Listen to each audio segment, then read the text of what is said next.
talk about spiritual vortex hotspots. So we talked just briefly last week about one of our daughters who had taken led a tour trip to Bali in Indonesia, and how that spiritual energy felt so strong there, and also how the locals, he's talked about how the veil was thin there between the higher realms and earth. And there are many, many spots like that. I'm going to show you some of them today. And if I had had time, more hours, I would have found some where each of you live. But I want to share. I think a great book. Yeah, absolutely. One of the ways that you can find these hot spots, and they're always vortexes, always. They're always positive energy vortexes. And anytime you have a sharp pointed hill, especially one that really stands up above the surrounding country, and it doesn't have to be a giant hill, it could be a little mountain or it could be a little hill, but very sharp and pointy, that's always going to be a vortex point. Always. Even if there's a whole bunch of them around, they're all going to be little vortex points. Waterfalls are always vortex points. Big waterfalls, little waterfalls. How powerful that vortex is, how large it is, will depend upon the spot itself.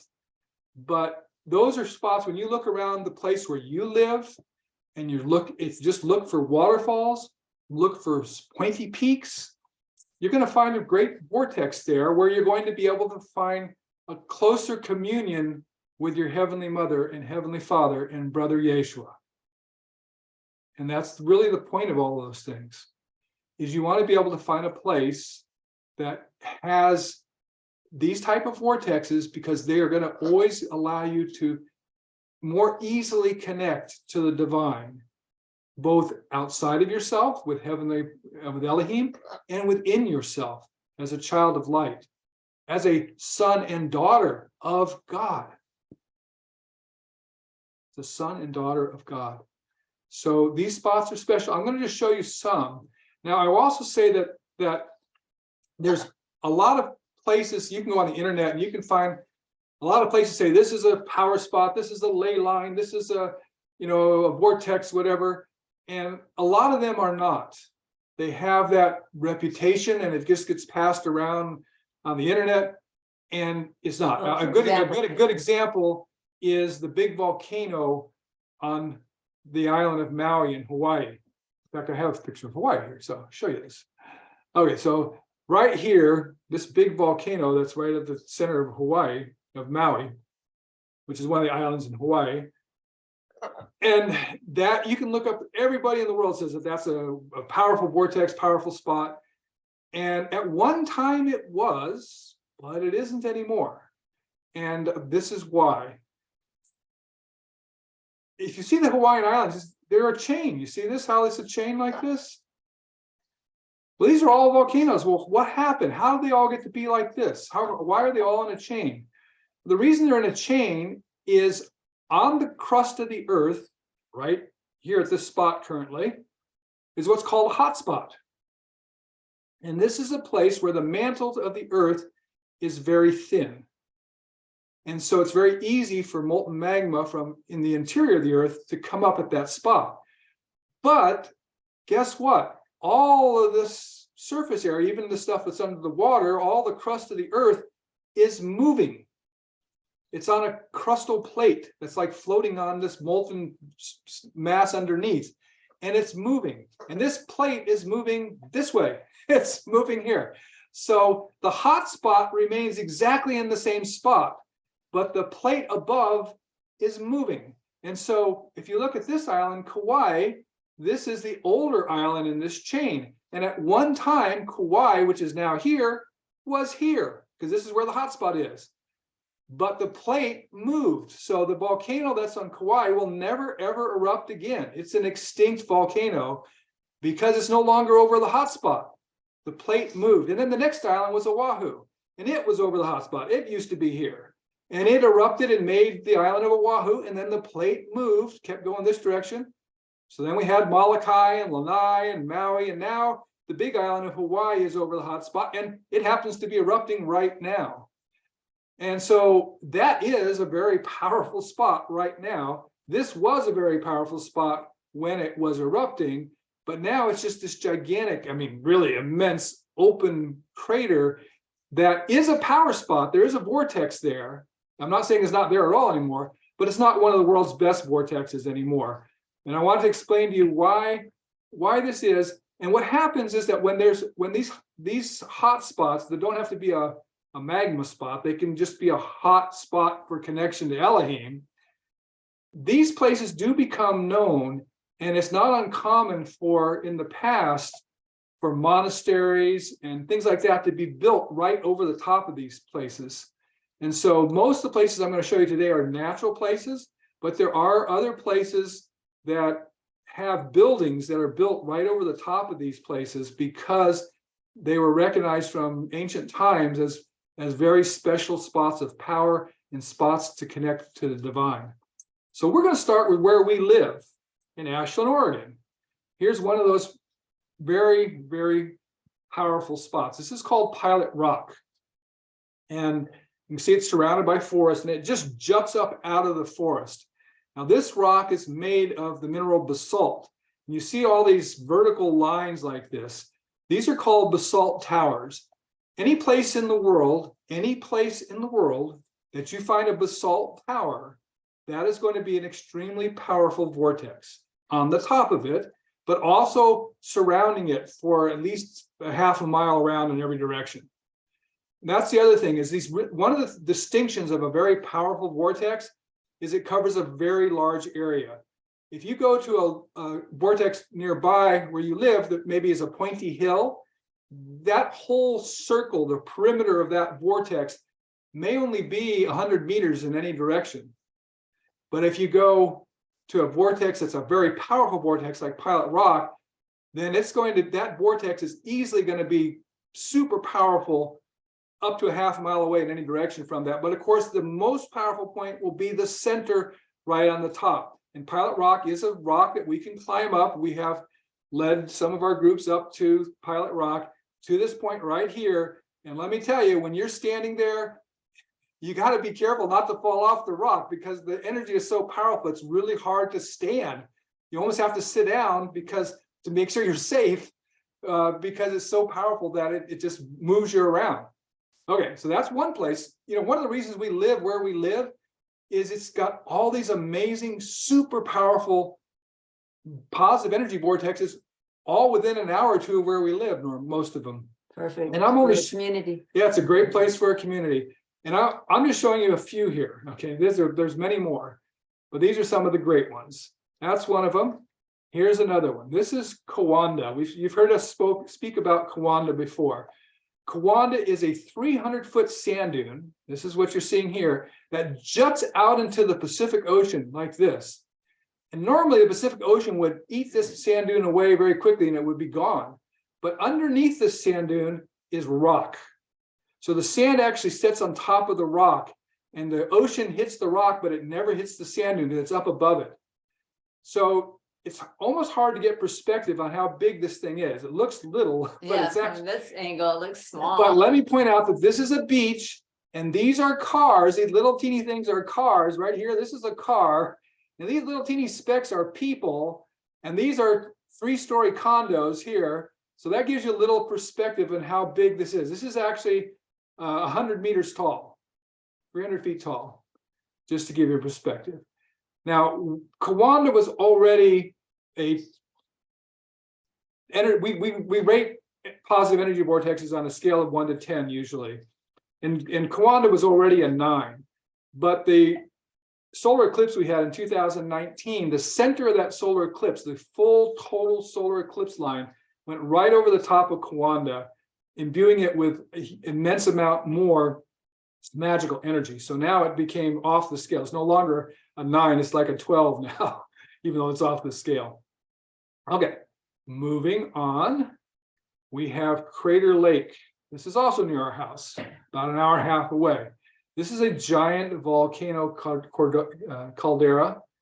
This is, we put a thing at its deepest point. Crater Lake clocks in at almost 600 meters, making it the deepest lake in the United States and the 9th deepest in the world. Because it's not connected to any other water source, Crater Lake is a result of groundwater flow, rainfall, and snowfall. And free of sediment and mineral deposits from other bodies of water, Crater Lake is considered one of the cleanest lakes in the world. You literally can see hundreds of feet through the water on Crater Lake. And this entire thing is a very special vortex because most vortexes extend out quite a bit from where they are, and the further away you get from it, the more it diminishes. And that's also true of Crater Lake. But inside the caldera, inside the lake area, if you can envision a beam of energy just going right straight up into the air from this point with immense power, that's this spot right here. Another incredible spot near Ashland, Oregon. Okay, plus, and I'm not even showing you the pictures around here we have, and Sister Erica and her family came to visit. We actually got to show them all these places, the Rogue River Gorge and Bar and Mill Creek Falls. Now, I mentioned waterfalls, and I'll show you some pictures of some other ones in a minute. But Bar and Mill Creek Falls are interesting. They're about almost 300-foot waterfalls. They're only about a quarter of a mile apart from each other. And one has a positive energy vortex by it, and the other has a negative energy vortex by it, which is quite interesting to be so close to each other. And they feel very different. They feel very different when you're at one, looking at one, looking at the other. I'm not going to show you any pictures of those, but I'll just go on. Okay, then we have Mount Shasta, which is just south of us, about an hour and 15 minutes away. And this is a world, everybody in the world who's into energy or vortexes or anything like that, everybody knows Mount Shasta. Mount Shasta is world famous for the energy that comes from this mountain. And it is potent, and it covers an immense area. It goes out from the base of the mountain. You can go out probably 20 miles in any direction and still be inside the energy vortex of this mountain. Nearby Mount Shasta, we should say that's what we talked about. Our favorite crystal store is in Mount Shasta. Yeah, so you see the whole picture there. Yeah. And nearby Mount Shasta, not far away, we also have Hedge Creek Falls, which is also made from basalt columns, just like we were looking at the basalt columns of Pilot Rock. Hedge Creek Fall is also, you can see the columns here, they're like giant crystals. In fact, here's one that's fallen down, and they actually are giant crystals of the mineral basalt. Just like quartz, they have 6 sides to the crystal, and you can see on this piece that's fallen down, you can see 1, 2, 3 of the sides, and the other 3 on the back side. So they're like these enormous giant quartz crystals that aren't clear. And I say enormous, we're talking about hundreds of feet, crystals that are hundreds of feet big. So it's powerful. Hedge Creek Falls is cool because it has a cave behind it, and you can actually look out behind it. Also near Mount Shasta, in the same city actually, is this place that doesn't look that interesting, but the biggest river in California is the Sacramento River. It's an enormous river, and this is where it begins. This is a giant artesian spring, and up above, it's just ground. There's no water coming down here. This is solid ground up above it. And out of this little aperture rock springs this enormous volume of water that becomes the Sacramento River. And it's a very spiritual spot if you can get to it with no other people there. Yeah. There's other people there, it destroys the energy. But if you can get there by yourself and be here, you'll find it's a place that's easy to commune with Elohim. But you'll probably never be there with no one else there. Everybody in the area understands that on some level. Also nearby Mount Shasta is Pluto's Cave. Now, Pluto's Cave is a dimensional doorway. It's not a positive energy vortex. It's a dimensional doorway. Whenever you have a positive energy vortex, nearby will always be a dimensional doorway. In fact, I want to go back to Kiwanda and show you, because I can actually show you. Okay, so here's the sand dune, Kiwanda. On top of Kiwanda is the center of the positive energy vortex. But if you come back down to the beach and then just walk right over here, just right here, there's a little cave right here, a little sea cave. It's only about 30 feet deep and just big enough to walk in without hitting your head. But that's a dimensional doorway, a portal to another dimension. And it's really fun because normally these portals to other dimensions are quite close to wherever the vortex is. So you can go up here and you can feel the energy of the vortex. It's another place that's so powerful, it's hard to stand up without falling down. And then you can come down here and just go right here, not far away, and feel a totally, completely different energy from the dimensional doorway, from the dimensional portal. And we have so many around here. Yeah, we're just showing a very, very teeny tiny taste of these things. Okay, Yellowstone National Park, which is in Wyoming, USA. This is an enormous park, bigger than some states and countries, the whole park. But in it, it has hundreds of hot springs like this that are beautiful hot springs. And it also has dozens and dozens of giant geysers. Like this is what's called Old Faithful. And you can see a size here relative to people that are standing watching it. And the reason they call Old Faithful is pretty much on schedule. About I think it's every 90 minutes or so, it erupts. So there's nothing, and all of a sudden, boom, here comes a geyser come pouring up out of the ground. And there's other geysers in the park that are actually much larger than Old Faithful, but they're much less predictable as when they'll erupt. So Old Faithful is tourist level Old Faithful because they can stand there and they know if they stay there for at least an hour, they're going to see Old Faithful erupt. But this whole park has so many powerful vortexes, so many places to commune with Elohim and get closer to God. If you have the chance in your life to go to Yellowstone Park, I highly, highly recommend it. Okay, Sedona is a very famous place for vortexes, and of all the vortexes in Sedona, this is the best one that you can go to, if you can climb up to the top of it. I mean, like everything else, the energy from this vortex extends easily a half mile away from its base. So you could be way over here, this picture's taken, and you're still going to have to be inside the power of that vortex, still be able to have a closer commune with Elohim. But if you can climb to the top of it and be right on the peak, it'll be a life-changing experience that you will never forget. In fact, two of our daughters, Lindy and Shayna, and I took a trip to Sedona, and we did the contemplative movements up on top of Bell Rock there, and it was really intense. Life-changing experience. Okay, and in the US, if you're here in the Southern Oregon, Northern California area, or in Arizona, those are places that there are spots like this everywhere you look practically.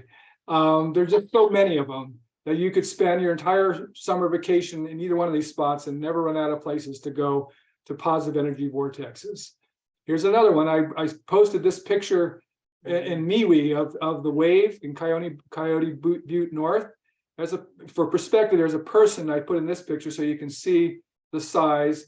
Here's another picture of it. It looks like the optical illusion. So this is another high spot. Here's another spot in Arizona, Havasu Falls. This is actually on a Native American reservation. So you actually have to have reservations to go to this fall. They only allow a certain number of people in at any time, but it's another very powerful place. There's a lot of ceremonies down there too. Yes, yes. Havasu Falls. While we're talking about waterfalls, here's another place that's down the coast from us. This is McWay Falls. And this is a cool place because the waterfall falls right onto the beach at the Pacific Ocean. Yeah. And this is, so not only is it cool because of the waterfall, the beach itself is fantastic too. So that's another good spot. This is the same waterfall looking from inside the cave behind it.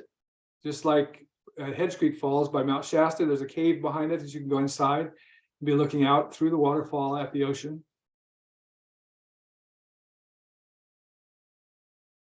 And while we're on falls, here's one in Idaho, Mesa Falls, another really wonderful vortex here.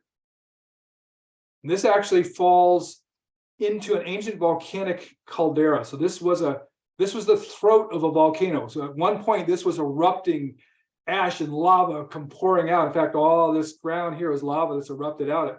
And so now you have this big circular hole, and this waterfall is falling into that circular hole. Now, this is another famous one that a lot of people know about. It used to be called Ayers Rock. Now they went to the Aborigine name, which is Uluru. And this is in Australia. And this is a neat rock because it's perfectly flat in every direction from there. Here's a picture from above. This rock just sticks up out of nowhere. This is made of sandstone. Well, it's curious that it doesn't come to a peak. That what makes it so powerful? Well, it's still a peak because it's so flat around and it juts up like that. So even though it comes to a point, it still has that power. And again, well, I mean, even though it doesn't seem to come to a point, relative to all the flatness that's around it, it is a point. Okay. You see? It's like one giant point. Right. Okay. So where it's like a magnified point. Yeah, you know, yeah. So it is still a point because of the flatness of everything around it. Okay. Then we have Machu Picchu. We talked about how there's places where people build structures on these monasteries and cathedrals and cities on top of these power points. Well, this is one of those, Machu Picchu, the vortex in Peru. Here's a perspective. You can see the people here are looking down on it, and you can see that this huge valley below. So this is a mountain that's way, way, way up above the valley. And I think we've mentioned it before, that this is a city that's like Enoch, the city of Enoch. They all evolved at the same time and Just left. left and took the part of the city with them. Then we have Easter Island. Now, people are familiar with Easter Island with all these heads that are on Easter Island. What most people may not be familiar with is that Easter Island actually is a volcano too. And this is the caldera of the Easter Island volcano. In the center of the caldera is a energy level 10 positive energy vortex. And you can go here. And again, the energy is so powerful that this entire area, you don't need to go in the caldera, the entire area is all part of that positive energy vortex, but the most powerful spot is right in the center. And this is a little about that island. 887 carved human-like statues. Now, they used to think they were heads, but after they started excavating, they found that none of them are heads. They're actually all full bodies. But all these bodies were buried in the ground. You see the little arms on them and things. And this is only a recent discovery. These, for all the years that this island's been known, they always thought these were just heads. And then someone got smart and said, hey, let's dig down and see what's underneath. And what's underneath were bodies on every single one. None of them were just heads. And here's one Brother Chris might have been to, or can go to more easily than most of us, is Stonehenge. Stonehenge is another one of those places that is known to everybody. It's on the internet. Everybody can go see that this is a powerful spot, and it really is a powerful spot. As I said, there are some that are listed as powerful spots that really aren't, but this is one that really is. And then going back to Bali, well, the whole island of Bali is a very spiritual place, but where's the most powerful place you can go on Bali? It would be this mountain right here, which is another volcano. And this is another caldera that sits here. Now, I will mention that unlike Kauai, which is an extinct volcano, this is an active volcano. So even though you can climb up here and you can go down inside the caldera, do be aware that this is just a dormant volcano and it could erupt again. Now we have Adam's Peak in Sri Lanka. This is, again, you can see this is another powerful point of rock that juts way, way up above the valley below. And of course, as I mentioned, there are times when people will, hey, they know this is a power spot and they'll build something up there, which they've done. Got a monastery. And yeah, and you can see this is the road, the path going up. It's all well lit up at night. Wow. But that's another spot if you want to put on your bucket list. I guarantee you'll like that spot. And then, of course, the famous Mount Sinai in Egypt, where Moses got the 12 commandments. Doesn't look like much in the picture because it's pretty barren. Here's a picture from above. Still doesn't look that interesting. And of course, it'd be this tallest peak right here that would have the maximum energy. But this is a large area, and the whole thing is a giant vortex. But the most power is right there. Then we have Table Mountain in Cape Town. Now, any of you who have read my book, Demon Hunter, know that one of our favorite Tas from the time of that book had his lair, if you will, on Table Mountain. And it's still there. And the reason he had it there is that that's one of the few places in the world that has a whole bunch of second dimension energy that is in that location in addition to first dimension energy. So Nkosi was able to create a lot of magical amulets because of this location. This is looking from the top now, looking down at the city of Johannesburg. So up on top of Table Mountain, looking down, and then here's the Southern Ocean, Cape of, I think it's the Cape of Fear, actually. Anyway, this is a powerful spot. If you have the opportunity to go to Table Mountain, it is at the right above the giant city of Johannesburg. Here's a picture looking from the sea, looking in. Now, could you Johannesburg. mine any of those minerals? No, they're deep inside the Table Mountain. They're not. Oh. They're not mineable, but their energy is powerful. And where So you Nkosi's, couldn't go where get some? Nkosi's cavern is really close to him. It's the closest you can get, but that's not a place I can tell you anybody where it is. Okay. Anyway, so that's the Table Mountain from the ocean, looking down from the top and looking towards the city of Johannesburg. Okay, now we have Tugela Falls, which is also in South Africa. And this looks from the picture like it's one of those big towers, but then you say, well, how's the water coming from the top of a tower? And of course it can't. This is actually a big flat mesa up on top. You don't see it in the picture, but so the water is flowing over the top of this flat mesa, then falling off this cliff here. This is one of the tallest waterfalls in the world, and it's quite spectacular. Second highest waterfall in the world, 3,000 feet, Wow, wow. 1,000 meters, over 1,000 meters tall. But speaking of waterfalls, then we have Iguazu Falls in Argentina. This is actually right on the border of Argentina and Brazil, and they kind of have an argument about whose country the waterfall's in. But it's actually mostly in Argentina, so that's why I said Argentina. Here's another picture of it.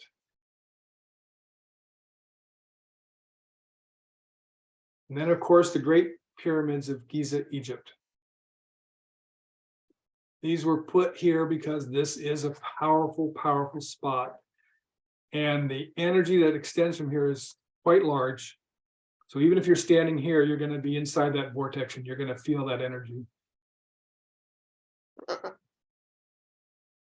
Here's some size relation. Here's some people on camels. So you get a concept of the size of these immense man-made structures that are built on top of energy vortexes. No, they said they're on top of energy vortexes that it's on flat sand. So did they? The energy vortexes don't have to be on peaks. They don't have to be on waterfalls. They can be on flat sand. It's common to have them on things like little peaks and things like that. It's not common to have them on a flat sand place, but it certainly can happen. And then they happened. created structures that just magnify it. amplified it, right? So they took an existing positive energy vortex and amplified it hundreds of times by building this pyramid over the top of it. Here we have Devil's Tower in Wyoming. This is another basalt column, like the first thing I showed you here in Ashland, Oregon, the Pilot Rock, Devil's Tower are basically the exact same type of structure. You can find these structures in other places in the world. And basically what these were is they were the throat. They were the caldera of a volcano. And in the ancient times, that volcano erupted. This was the throat where all that eruption, the ash column and the lava were all erupting out of here. But volcanic eruptions tend to erupt different types of rock at different types of period in the eruption, different times in the period. And so the final rock that erupted was basalt.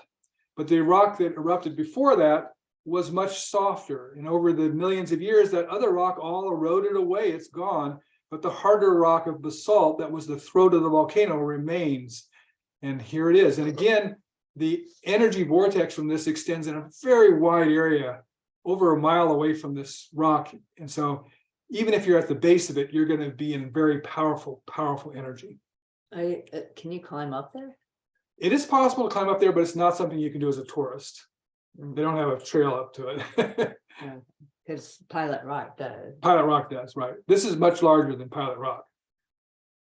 Okay, then we have Victoria Falls in Zambia in Africa. And this is a great fracture rift. So you have a great fracture in the earth right here, where it's letting out a lot of energy, and that where that earth spread apart in the fracture, all the water falls through it. And again, perspective, here's a car right here on this bridge. It gives you this size perspective here. It's an immense place. Here you can see that rift, the fracture, that the actual earth is split apart here.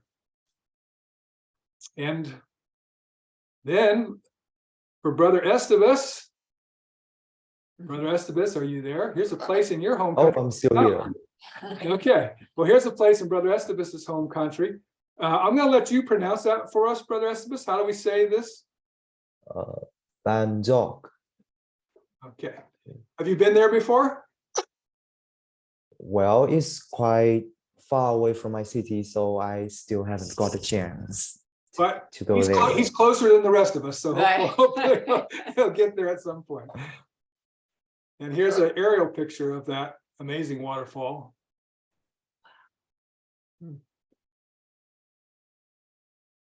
And again, perspective, here's some people on a boat and how little the people are compared to the falls. And you can see if that boat was in here, how insignificant they would be compared to all of this. And if you can get to a place of power like this with, that's a great place if you can find some privacy to do enchantments. Because it just magnifies everything so much more. Like for instance, Kawanda, the place we showed you, the giant sand dune in the ocean, shortly after the eclipse, when it had its most power, we went there and we brought everything we could think of that we wanted to enchant, and we enchanted it up on top of Kawanda. So we had the power of the Kawanda, we had the power of the solar eclipse, and that's when we actually And we had the enchanted, astrophyolite. we enchanted the astrophyolite at that point to be really powerful. We took up bags of stones. It was heavy. Yeah, it's really hard to climb up. It's hard to climb in, it's hard to walk in sand on a flat beach. So imagine climbing 300 feet up in the sand. For every step up, you slip back at least a half a step. So In it's, fact, you know, There are schools, one time we went there and there was a competition where they had 2 high schools, I think. to see who, And yeah, that's they right, had running to up the run hill. up the sand dune and then come down. Yeah, yeah. And I just wanted to mention on Pilot Rock, the one that's about how far away is that from us? About half hour, yeah. Half an hour, yeah. About 25 years ago, I climbed up there one evening on a full moon. It was the most, I'll never forget it because it was one of those experiences. And I climbed up She's there. by herself. And I was carrying, I didn't have one of these little handy sleeping bags at that time. I had this big old sleeping bag. And I took that up and I took a little bit of food for my dinner. And I sat up on top of there as the sun was going down, the moon came up, and Mount Shasta was right out in front of me. It was just phenomenal. And there's no real place to sleep there. So I leaned Without falling off. Right, I leaned against my backpack.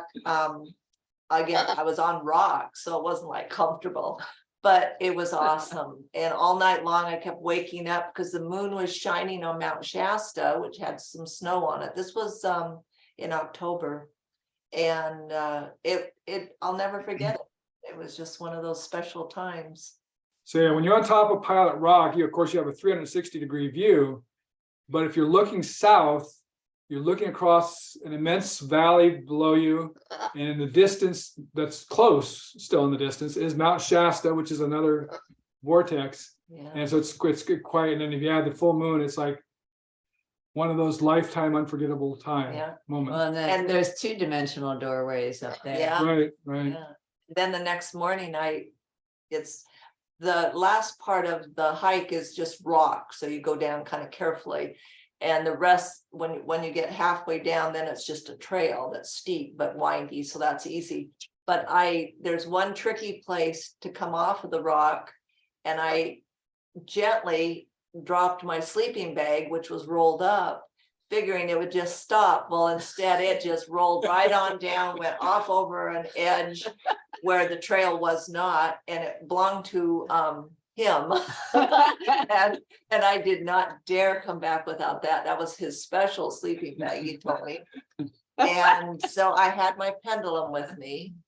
And it was nothing but brush and trees and everything down below. And I had to go off trail, and I just started with my pendulum, and I'd say right, left, straight, and it'd give me a yes when I got the right direction. And I found it with the pendulum hidden, completely hidden in the brush. There's no way I could see it. Plus it was brown. And I got it. I've never forgotten that either. She found a dead body once. So. Yeah, Yeah, I think we told you that story, but some of Yeah, you may not have heard it. It's You should teach the pendulum Pen- class. It's had amazing success. Pendulums are very great tools, but they take a lot of practice to actually use well, because even the slightest teeny imperceptible movement of your hand will make the pendulum move. So you have to be able to control your movements so that the pendulum's moving from the energy that's affecting it and not from just your hand making little movements. But if you can do that, you can have a powerful effect.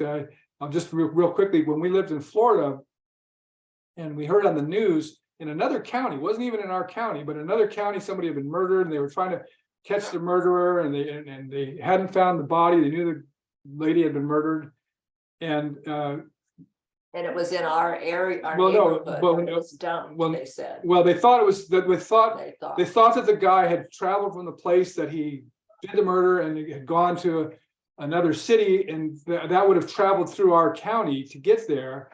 And so our kids were saying, well, maybe he dumped the body somewhere around here.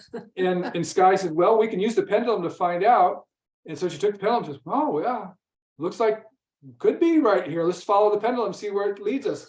And so they followed, she and my two oldest kids followed the pendulum. Teenagers there. And they went 13 right and to the 14. dead body. Well, we went down the driveway, we come in, and I got out to the end, and nope.